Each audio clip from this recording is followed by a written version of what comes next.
This is Dolynny TV, ladies and gentlemen. Good evening and welcome back to yet another edition of Edmonton Oilers discussion here on the channel as we get set for game day tomorrow. Puck drop about 26 hours from now or sooner whenever you're seeing this video. If you're seeing it on Wednesday morning, all the better for you because you have an even better idea of kind of how things are shaping up compared to how things are shaping up here at 6 o'clock on Tuesday night. Ladies and gentlemen, what am I talking about? Well, the opening night lineup. It is a hot topic.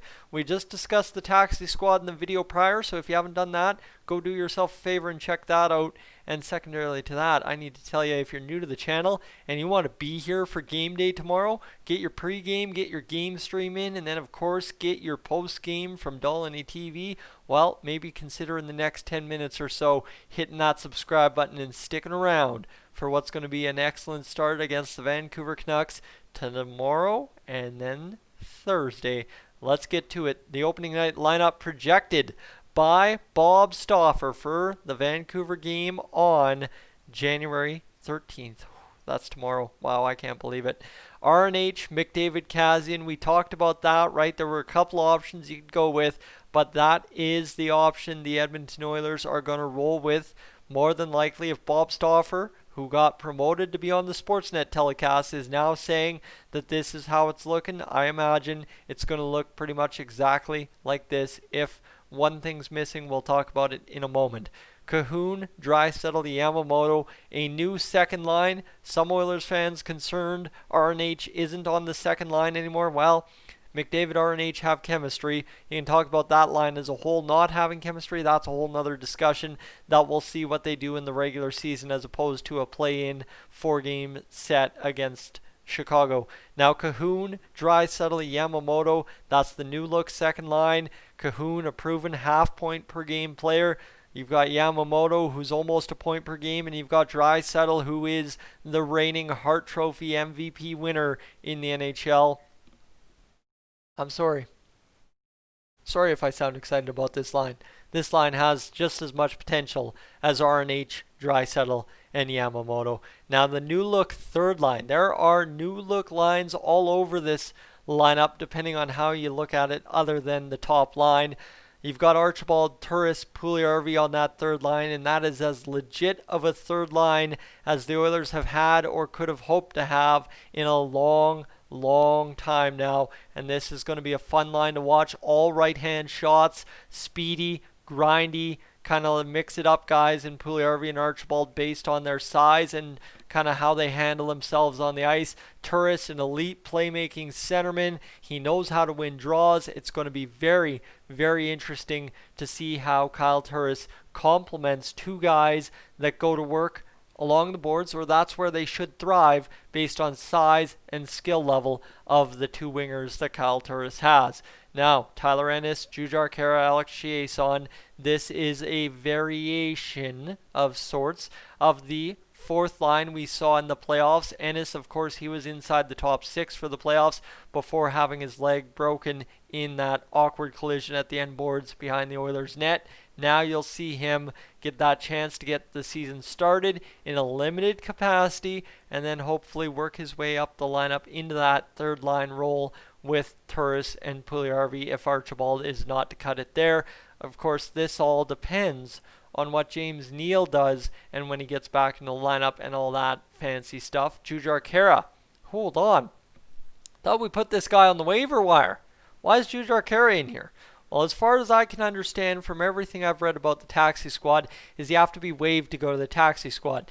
Now, of course, there was that possibility, of course, with manipulating the cap and stuff too for Dave Tippett and Ken Holland to build their proper roster.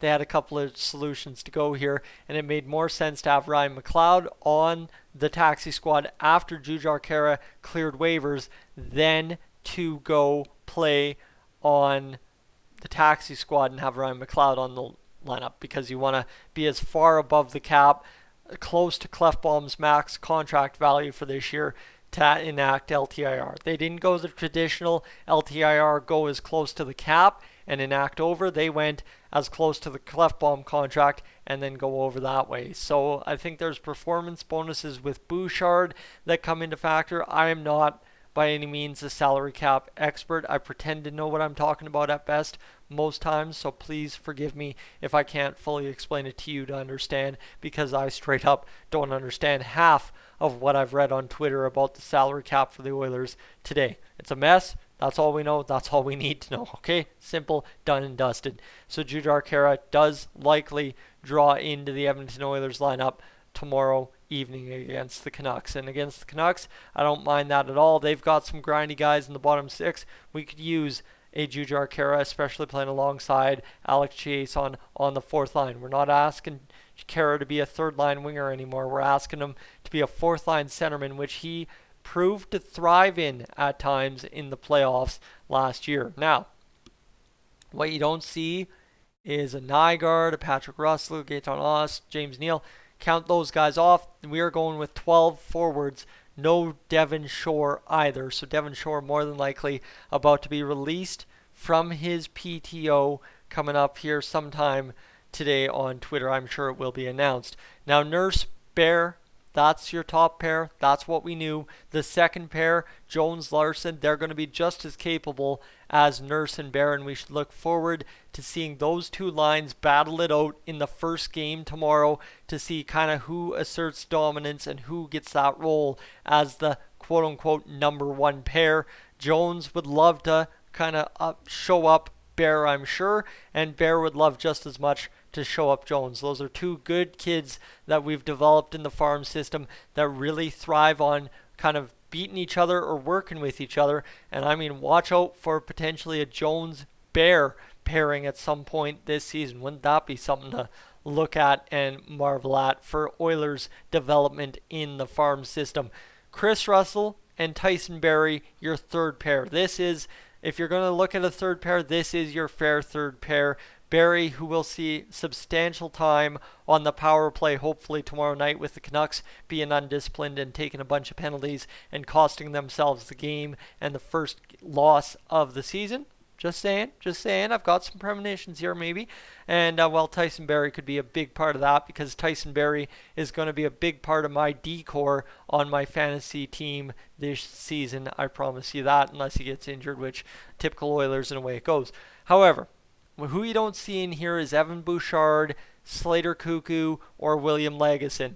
Those guys will be riding the press box with the rest of the taxi squad tomorrow night, as far as Bob Stauffer goes. And I am saying Bob Stauffer's projected Oilers lineup versus Vancouver, 99.9% barring injury, that this is the lineup the Oilers roll out at about 12:30 tomorrow afternoon after morning skate. Color me shocked, but that's the lineup I would say the Oilers are going to roll out. And Bob Stauffer saying things are official here in net. Mikko Koskinen gets the start. He will be the starter tomorrow night and will be the quote-unquote starter this season in this 56-game season. So, ladies and gentlemen, a lot to get through for sure in this lineup. I like sticking RNH, McDavid, and Kassian together, right? RNH contract year, show him off as a top-line piece, because you know what, you need to maximize that talent out of him. If you're only going to ride him one more year, if you're letting him go after this season, you have to get the most out of him, and you'll get the most out of him on the top line. Heaven forbid, because we are keeping Nuge forever. Don't forget that. Oilers Nation, they have done an excellent job marketing that. Nuge forever, no doubts about it in my mind. But in case of worst case scenario, you have to maximize that talent as much as humanly possible, and that's why he's on the top line with McDavid. Kassian on the top line, you paid the guy $3.2 million. Kassian's got to go out there and earn that $3.2 million. He had the spot most of last season. He's got the chance to keep it. If not, you've got Puljujarvi in line to take it over. Ladies and gentlemen, how long these lines last, that is the question, all right? This is the problem we know for Oilers coaches, is how much they mix up the lines, how much they toss things around as soon as the puck drops. This is, if you were going to sit here and say the Oilers have a solid set of lines for once, this is the solid set of lines one could hope for. Obviously, you move probably somebody out, whether it be Archibald Ennis, somebody out for somebody like James Neal and get Oscar in there as well. But end of the day, Chris Russell will rotate out on defense. I mean, Larson, if he's banged up, will rotate out, and it'll be interesting now to see where Evan Bouchard comes into play in all of this. My friends, I'm Tyson. This is Dolynny TV. Thank you so much for tuning in to this edition of the channel today. I'm going to catch you, and I am going to be up on out of here.